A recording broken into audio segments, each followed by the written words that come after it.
Saya sekarang berada di Masjid An-Nur Glen Mary. Korang boleh tengok lah, masjid tersegam indah.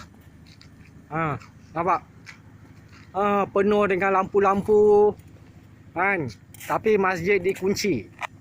So saya tanyalah, bil elektrik membazir kan, buka lampu sana sini, tapi orang solat 2 rakaat pun tak boleh kan. Hatta kalau saya nak buat 1 rakaat pun tak boleh kat dalam ni. Masuk pintu sana pun sama, mereka bengkokkan jalan saya. Pergi pintu yang ni pun sama juga. Mereka bengkokkan saya daripada jalan Allah SWT ni. Anak Adam mencaci masa. Mereka kata ini dah bukan waktu solat fardu dah ni, tutup je.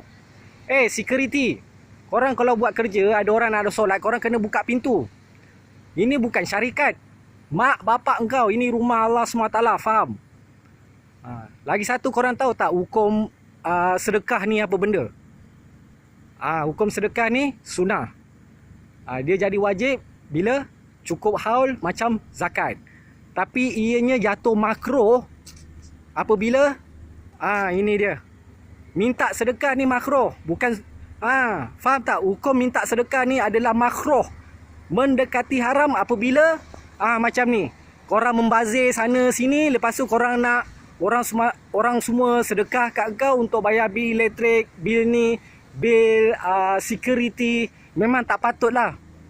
Korang faham tak? Kalau handphone aku ni tadi diorang cari pasal tak on, kau faham tak benda ni apa ni?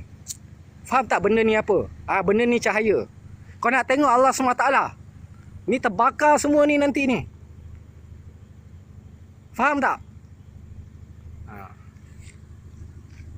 Jangan cari pasal lah dengan Allah ataupun dengan steward dia. Faham ke tak faham? Kat situ aku ada letak tapak slipper aku tu. Kalau korang macam ni lagi, korang akan lihat lah benda lagi teruk. Faham? Tak ada masalah. Allah bagi tahu masjid-masjid yang didirikan oleh orang-orang fasik ni, baik robohkan je. Faham?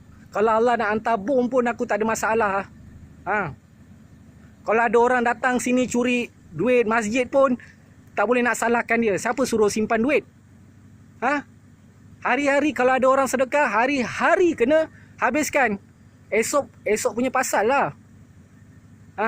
Apa yang korang buat? Simpan duit banyak-banyak ni, bina masjid besar-besar ni. Cuba bagi tahu aku sikit. Korang kumpul semua ahli agama berhujah dengan aku. Kalau tak nak berhujah, aku nak ajak solat je. Muabalah ke, tak kira lah. Supaya Allah SWT bagi yang hak tu hak, yang batil tu batil. Tapi yang batil ni memang 3 keturunan, tapi dah solat 7 keturunan, aku minta hapuskan. Jangan disebabkan 1 kepala, 2 kepala yang bangang. Korang punya keturunan semua habis. Korang faham ke tak faham ni? Kristian pun faham apa aku cakap ni. La haula wala quwata illa billah.